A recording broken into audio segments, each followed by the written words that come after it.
Richard. Nice to see you again. How are things? Hey, good morning. Good morning, Steve. It's good to see you. Thank you so much for chatting with me. I'm really excited for our conversation. Of course. No, it was great to have you on the call yesterday as well. You definitely contributed a lot to the group, so I was glad to have you there. Yeah, well, thank you. Thank you. That's very kind of you.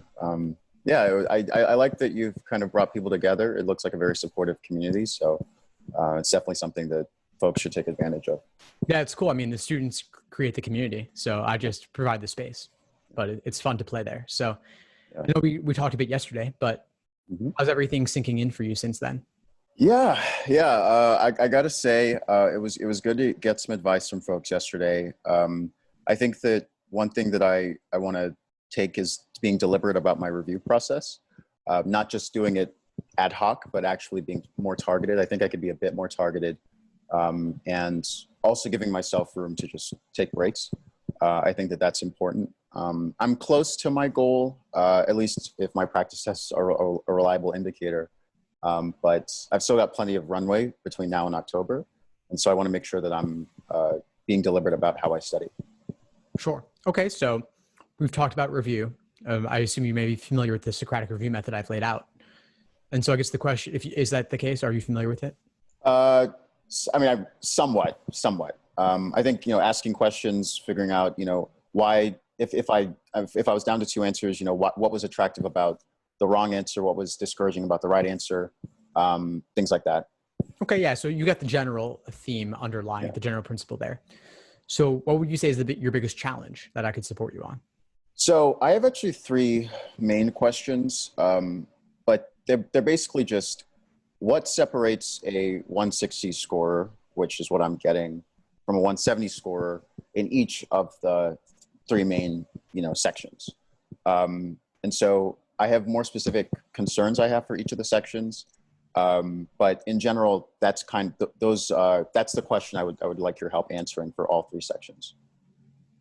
Sure. Yeah. Okay. So first thing that comes to mind is not simply blindly applying the strategies, but understanding why the strategies work. That's overarching across all sections. Okay. And I'm typing, by the way. So yeah, sure. With regard to games, it comes down to a couple things. One is efficiency.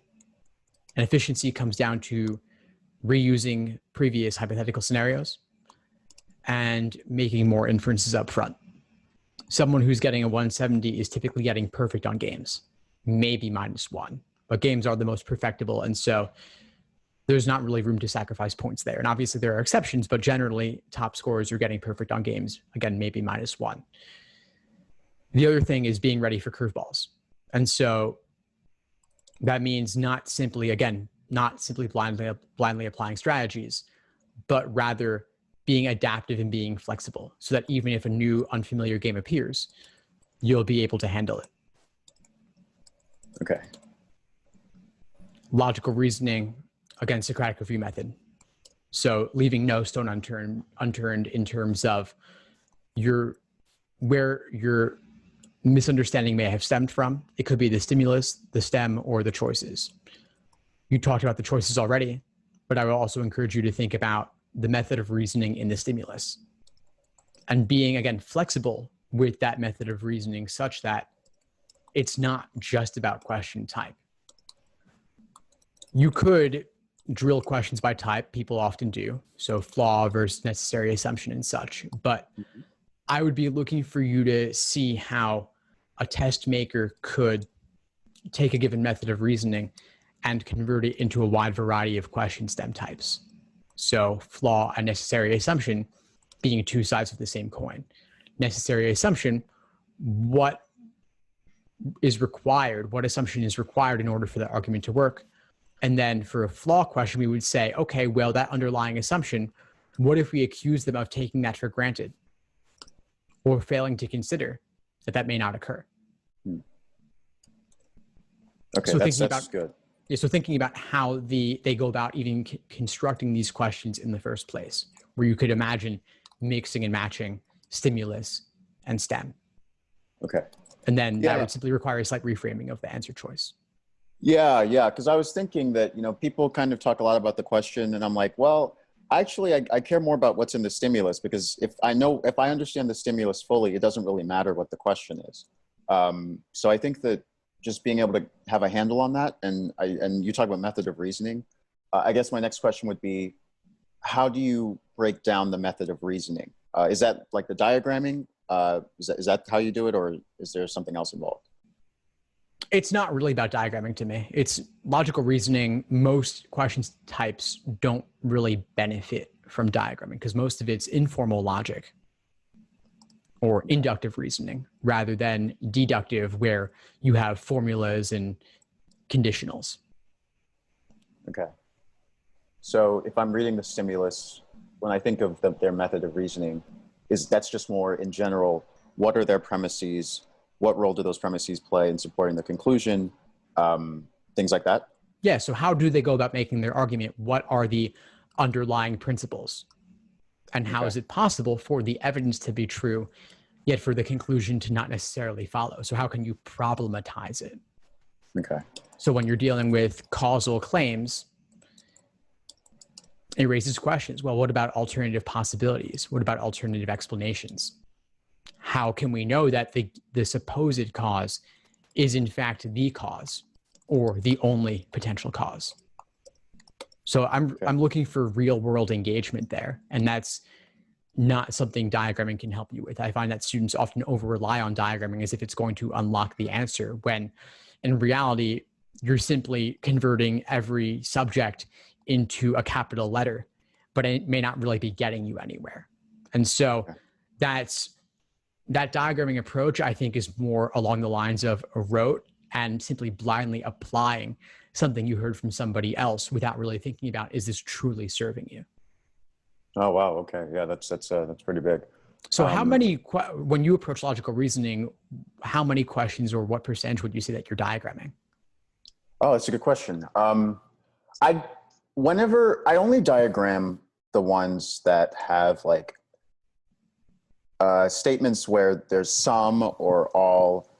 So for some teachers, or no, all. There was one on a recent practice I took where it said like some teachers use a certain kitchen, food is made in that kitchen, therefore we can conclude that the teachers are preparing the food. Which answer choice would make that logically valid? And so that one I would be tempted to diagram, because, okay, I know that some teachers use it, not all teachers use it, but all food is cooked, that whole thing.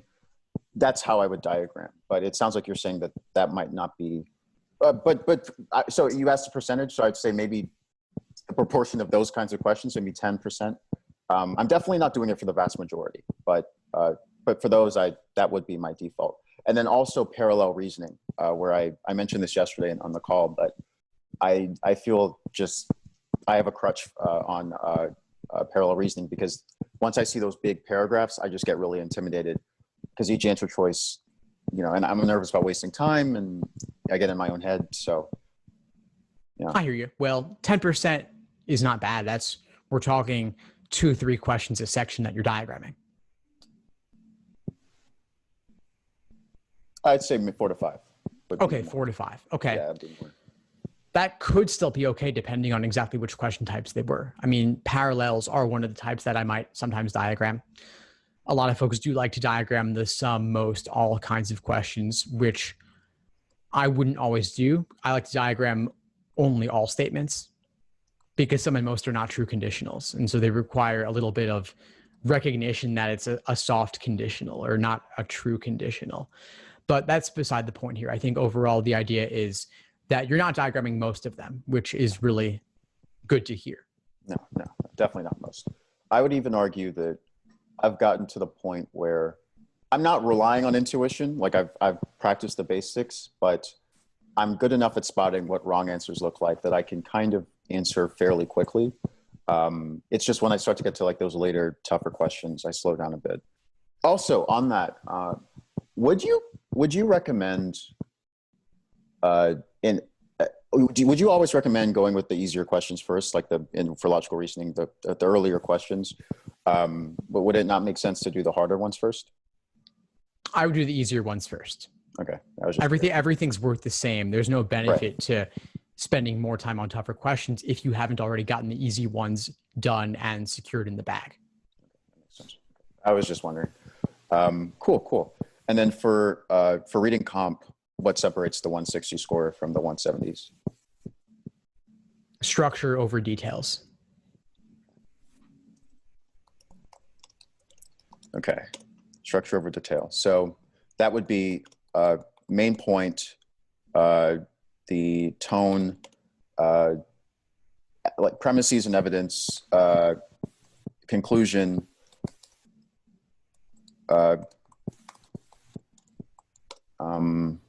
what would you say is the most efficient way to read the passage to get a sense of the structure? Looking for the author's opinion and focusing on that. Okay. You're not really reading for the information. You're not really reading for the content. Of course, it's important to know where the details are so you can go back and find them when you need to. But as you said, there is a certain category of questions where you can knock those out just having a good sense of the main idea and why the author wrote this. And so as the global ones, main idea, primary purpose, passage organization, tone, and title. I would knock out those questions first because those are the easiest ones and because you can knock them out simply knowing the author's opinion. Okay. Yeah, I've tried to practice that a bit where I give myself like limited time to read the passage, but then I'll try to attack questions in the most efficient order. So I'll go after like the specific word questions, tone, usually anything that isn't about the big picture. But that's more in terms of speed. But no, that makes sense. I actually have another question that's more so based on the digital platform. Obviously, when we're taking the exam on the page, we can kind of scan the different questions versus on the digital, you'd have to click through, particularly for reading comp where, at least for me, the questions are all separate. Would you still recommend it, even though you have to click through different questions to try and find which ones might be easier to answer first? Yeah, it's definitely a bit more annoying. So I would just say, try it and see if it works for you. Okay. It's, clicking left and right takes another second or so, but I can understand that you're lacking that bird's eye view could be frustrating. Okay, cool. But play with it. And you're right that you can only see one question at a time, both on the digital and on the Flex. Right. I think that other than that, yesterday I asked about study plans. I got some good advice there, but I know you said be deliberate about what I choose to review. And I got advised to review quickly after taking exams, like not waiting too long. So I still remember my thought process. I guess if there's anything besides that, what I just mentioned, that you would advise someone who's trying to get to the 170s by October, anything else you would recommend? I think between today and yesterday, you've got a lot to think about, a lot of food for thought, a lot to work on. And I would encourage you again, regarding reading comp, that last piece we were talking about, is to keep in mind what we discussed yesterday in the group coaching call around trying out different approaches and experimenting. You have 2 months, so you have plenty of time to play and see what you like and what you don't like. Okay, cool. This is very helpful. Okay, yeah, this is very helpful. Could I ask about rec letters really quick? Yeah, sure. Okay, so I have a recommendation letter that my recommender asked that I draft. She is a non-academic recommender, but I really value her perspective. And I was wondering, what are some really quick things to make sure that you are mentioning especially since I have to draft it, I'm not an expert on this stuff, but what are things I should mention and what should I avoid? Or what for a draft, like what should be, what's appropriate and what should I stay away from? Yeah, well, I think the red flag is damning with faint praise. So be specific and make relative comparisons. So specifics would be details or anecdotes about their time with you and what they've observed, what you've done. And then relative comparisons. So if you stood out in some way in the work environment or in the classroom environment, whatever it was, in this case, obviously work environment or extracurricular, I would imagine in some way. Okay, cool. So if you took initiative in a certain area, okay, that helps you stand apart. do they care more about if you would be a good student or if you would be a good lawyer? That's a good question. Wow. I would think about showing that you have what it takes to succeed in law school. And that also relates to what shows how you would succeed in professional environments. So it's about, I think persistence is a big thing. Okay. Ability to overcome obstacles. Okay. A lot of this carries across both. Okay. Perfect. All right. I know we've got our 15-minute time, but this has been very helpful, Steve. I'm really grateful, and I'll be sure to peruse through your channel and the Facebook group to see if there's anything else. But this is really useful. So thank you so much. Fantastic. No, I'm glad to help. But before we sign off, what would you say is the biggest insight you got from our call, either today or yesterday or both? Sure. I think that I need to be more intentional about trying out different strategies. I think that if I want to progress, I have to be, I can't just rely on rote, like, okay, this is what I'm supposed to do for these. Like I have to be able to think flexibly. I think that that's something that really stood out to me, particularly for the method of reasoning, both for logical reasoning and for reading comprehension. I think if I can figure out how to identify the method of reasoning without relying on a diagram, I think that'll help me get over the edge for my intended score. So that's something that I'll carry with me. Fantastic. Well, keep at it and let me know if you need anything moving forward. Yeah, thank you, Steve. I appreciate it, man. You're the man.